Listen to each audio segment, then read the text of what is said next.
Okay. Carlos Nelson with Cascade Sports.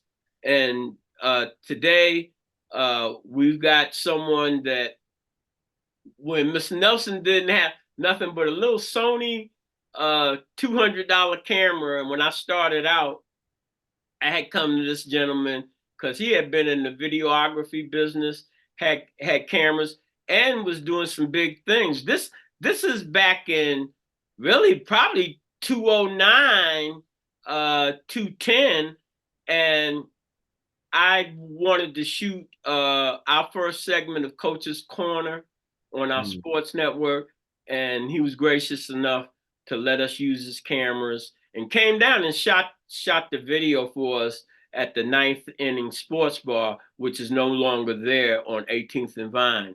I'd like to welcome Mr. Emiel Cleaver to the show. Welcome, Emiel. Thanks for having me. Glad to be here.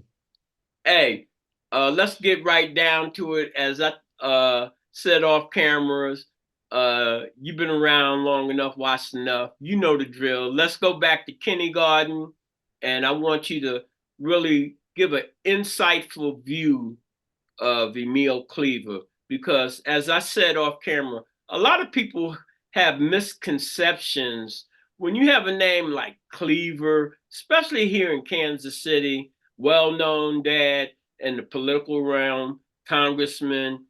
Then you have a brother that has a large congregation in the Black community. Then you have another brother, that Evan, who is in the entertainment, acting, and all of that.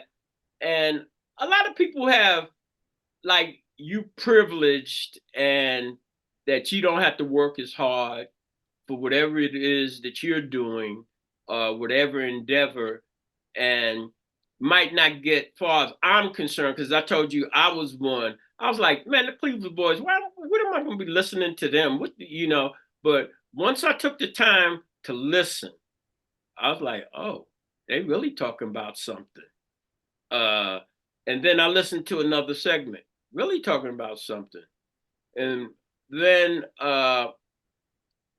we were talking about a week ago, and you told me you had a new album debuting. And I had heard you rap in the past, but when I listened to two of the songs on the album, as I said to you off camera, I thought you was just as good as anybody I've heard on commercially. So before we get into your professional career, uh, let our audience know a little bit about yourself, and go back to kindergarten and talk about some of the mentors and some of the people and incidents that have helped you become the man you are today. Okay. Well, kindergarten, I don't remember kindergarten too much. I think we went to the St. James had a daycare. I think that's where we went for kindergarten. First grade, actually, we went to Our Lady of Lourdes School, which was a Catholic school on Blue Ridge and Gregory. Mostly white school. My brother and I were the only Black boys in that class. There was a Black girl. There was three of us in the class. So went to that school. Grew up, actually had a few racial problems with other students growing up. My brother and I, just to be flat out, we beat a lot of those guys up that talked crazy to us, said some racist things. But as we grew there, by our 7th, 8th grade year, we were friends with, the guys in our class. But we did go through some racist situations there. High school, went to Raytown South, freshman and sophomore year, played basketball. What year was that? 85 to 87. Transferred to Bishop Hogan junior year, played basketball there. And after high school, went to Philander Smith College, got a full ride basketball scholarship, my brother and I, to Philander Smith College. down in Little Rock, Arkansas, HBCU. I'm the alumni, Kansas City alumni chapter president now, just became president this year. So went down there, studied English, played basketball, came home and got into video production. I got into video production through American Cablevision. So at that time, it was the early 90s. They had volunteers. They had a community television station. So if you volunteered a certain amount of hours, you could have a community state. You could have a television show on that station. It used to be, I can't remember what channel it was on the dial tone, but so we had a full shows there, 8 or 9 different shows. So I worked there. First, I volunteered, and then they hired me on as a production specialist. So I learned video production actually at American Cablevision. I really didn't know anything about it before then. I didn't study it in school. We didn't have that program. And it was a guy named Edwin Birch, who was the executive director of public relations and communications at the Wyandotte School District, now Kansas City, Kansas School District. But he was the one who kind of showed me the ropes, showed me how to shoot, showed me the basics in editing. He had a program called Hometown Heroes, where he did stories on local people. We did one on Frank White. He actually won a Mid-America Emmy for it, which I helped him on it. So that was my introduction to video production. And from there, I just eventually went on my own, started doing things on my own, video jobs on my own, did a documentary first. Well, first, then I went back to school. I decided to go back to school later on to learn more about video production. So I got what they call as a Dean Certificate from UMKC in Film and Media Arts. And then I went on to get a master's in communication studies. But after that, I wanted to do my own productions, my own projects. So I started doing documentaries. First one was on John Brown. We did it. I did it with in connection with the what is now the African American Artists Collective.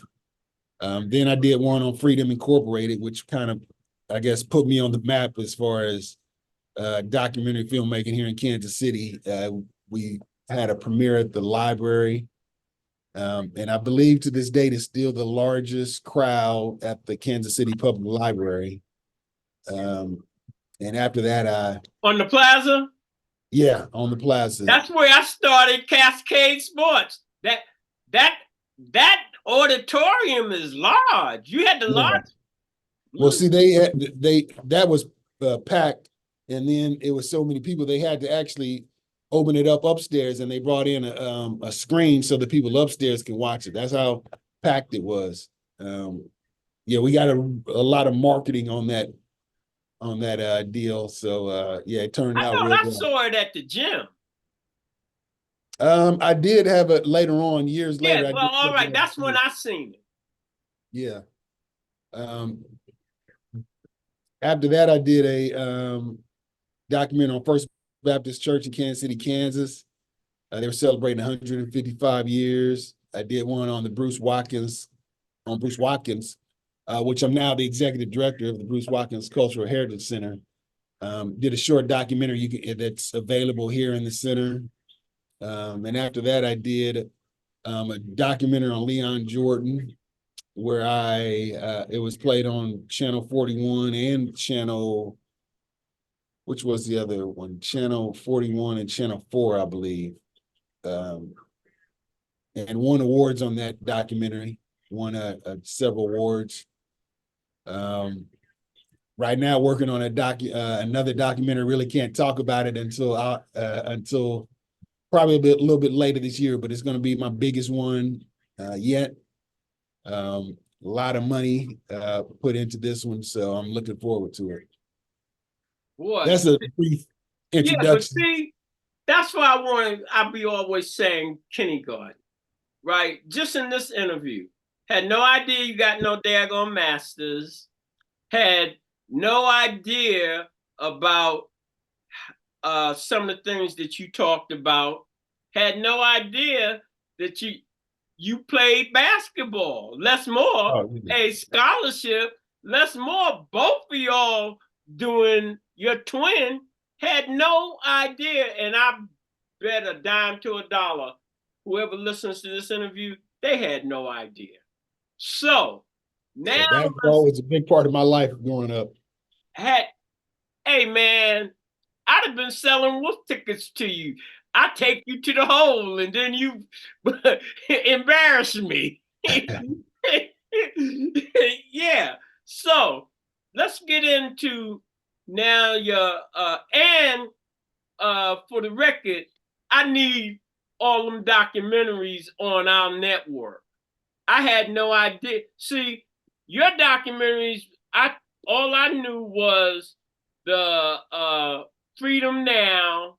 I think I had heard another one. I'm not, but you got a history.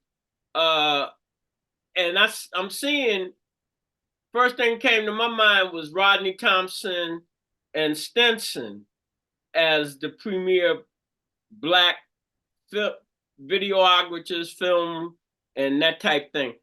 I see you creeping up real fast on that with these projects. And I can't imagine what this project is, but you know how I'm like having our own table, and you say you got a bunch of money into this, and that's what it takes to do these good projects. People think because you got a camera that all of a sudden you're a producer because you put some things together. Mm-mm. So let's talk about how hard has it been for you to try to maintain any semblance of independence and your creativity and to get the capital that is necessary for you to be creative? It's been very challenging. Uh, most of I've done 5 documentaries, and most of them were underfunded. Well, all of them were underfunded. So I just kind of put it together the best I can. Getting funding here in Kansas City is a challenge because a lot of people around here don't understand production. You know, like you said, they think you have a camera. Why do you need any more money? Just go out and shoot. But you know, they don't understand using production crew, using video, like using old newspaper clips in a documentary. That costs money. You can't just use it. So I mean, it costs a lot of money to put together a documentary. And I've had a challenge finding money here in Kansas City. The next documentary was I got some people who knew how to raise money, and the subject matter is so well. I mean, I can tell you what the documentary on is. So it's a documentary on my father, about his life, becoming the first Black mayor, 5th district congressman. And so we have funding on that. We'll probably start this summer. And I have a lot of, because it's him, there's a lot of people who are willing to help. And that to me, that's the film over our community's eyes, per se, not understanding why we think the way we think, because the majority community has had control of basically 100% of all forms of communications. And filmmakers like you and videographers and people that are in our trade, that are using their talents to shine lights on our accomplishments and our voices. That's very important. And that's across the spectrum. And I'm really dismayed at the businessmen in our community that have some resources, not understanding how important it is to support projects like that and support organizations and companies like Cascade. And when you do these documentaries and need this money, a lot of times people want to say, well, you need to be a nonprofit. Why do I have to be a nonprofit to do this? Why, what's so difficult about you donating X amount of money that you're not getting any write-off on? I'm like, you get what you pay for.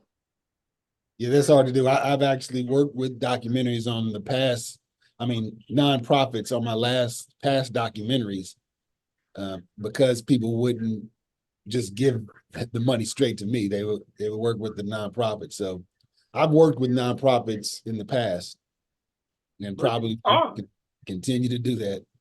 It's hard. And to me, it's a mindset. And the majority community don't have those problems.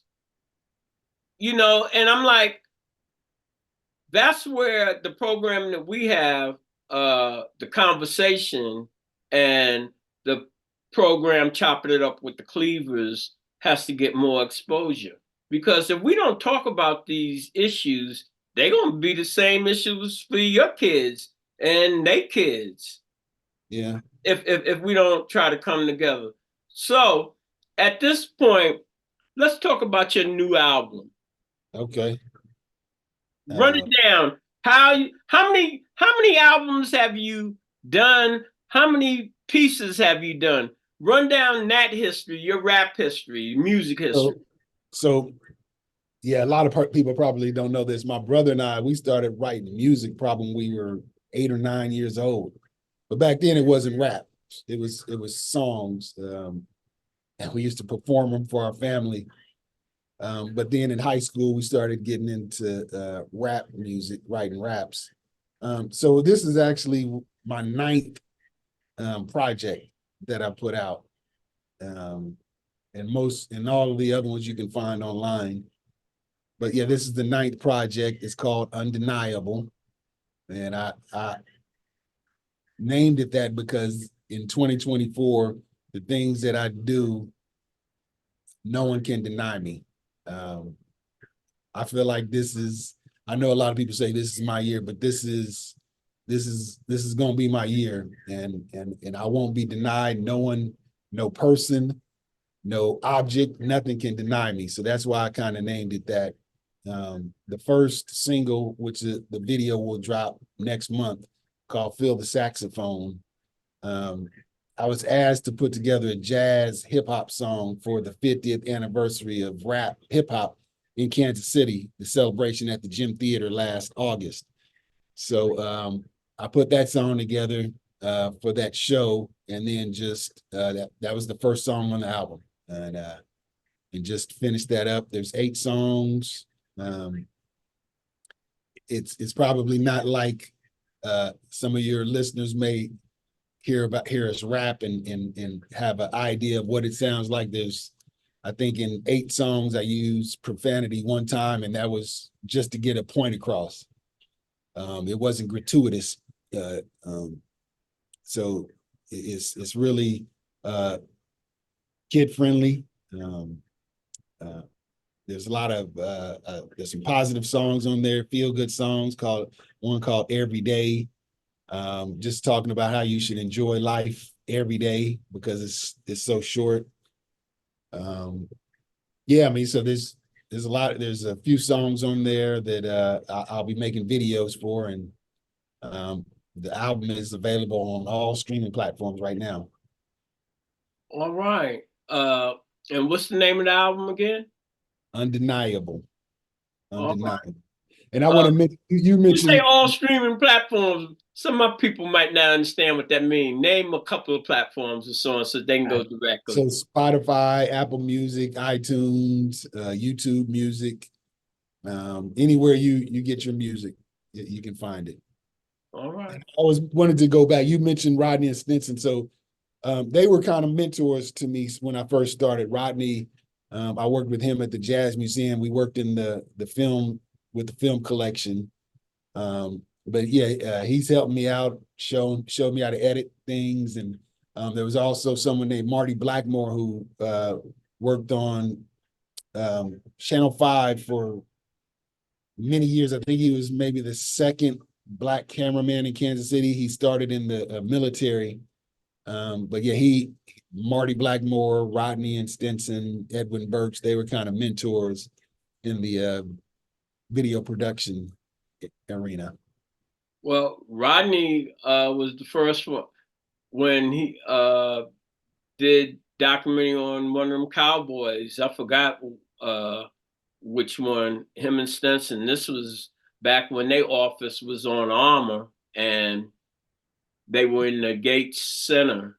And Stinson was teaching down at the tech center with that new equipment, really.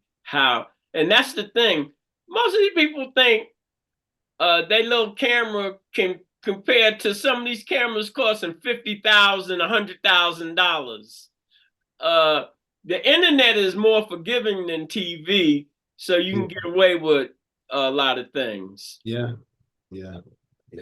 TV, like the next project is the documentary. We're looking to put it on one of the major streaming platforms, Netflix, PBS, or something like that. So they require certain cameras that you have to use. You have to have a certain production quality. So yeah, I had to get another camera for that. But yeah, you're right, for the internet, it's more forgiving. All right. Now, before we close out, talk about the Watkins Cultural Center now, and now that you're at the helm, how do you feel you should move forward, can move forward, and what would you say to our public as it relates to support? So the Bruce Watkins Cultural Heritage Center we're in a transition stage right now. We just had a strategic plan done by a group out of Philadelphia. And they came in and gave suggestions of what direction we need to take it. So right now we're in the stages of implementing that strategic plan. So in the next 2 years, you'll see major changes here. We'll have more staff, more money. I'll have more, I guess, power to do things that I want to do. But being independent. Right. One of the things that we're doing now, we have a program called A Conversation with the Elders. And where I interview elders in the community, we record it, and it will eventually be aired on one of the streaming platforms here in Kansas City, one of the local stations. I'm in talks to air that show. So we have I've interviewed Joanne Collins, Archie Welch, Leon Dixon, Charlotte O'Neill, and then we have Calvin Neal coming up in April. I got McFadden coming on at 1:00 today. Oh, Lonnie McFadden, okay. Yep. My battery is running low. I'm seeing the red line. So give the parting words before this thing cuts off. Check out my new album, Undeniable. Check out my podcast, Chopping It Up with the Cleavers. You can check that on YouTube. Conversations with the Elders, be looking for that on a streaming platform soon. And if you haven't been to the Watkins Center, please come visit. All right. I'm still Jim Watts closing. That's my main guy. He always closing with this crap, Cleaver. It was a plum pleasing pleasure having you on the show. I'm like, Jim, cut out all the niceties, bro. Uh, as we always close, when you invest in your community, you're really just investing in yourself. Good day. Thanks. This is brought to you by Kansas City Business Association, working to improve our community.